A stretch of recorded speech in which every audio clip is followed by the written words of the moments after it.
మాకేం చేస్తారో ఏమో. ఈ నీళ్ళ సమస్య చాలా రోజుల నుంచి ఉంది.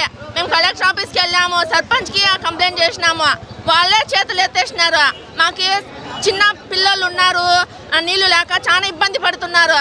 ఏం చేస్తారో ఏమో, మాకు మటుకు న్యాయం జరగాలి. ఈరోజు 4 సంవత్సరాల నుంచి ఉంది. 4 సంవత్సరాల నుంచి ఉంది. ఏం చెప్పట్లేదు, ఏం పట్టించుకోవట్లేదు. ఇళ్ళ దగ్గరకేమో ఓట్ల కోసం వస్తారు, ఇవి చేస్తాం అవి చేస్తామని చెప్తున్నారు కానీ ఏం చెయ్యట్లేదు.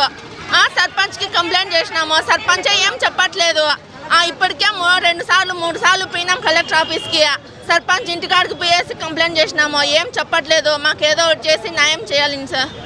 ప్రతి ఒక్కరూ తప్పనిసరిగా యూట్యూబ్లోకి వెళ్ళి కడప వార్తను లైక్ చేయండి, సబ్స్క్రైబ్ చేయండి. ఇట్లు మీ జి రమణయ్య, ఎడిటర్, కడప వార్త.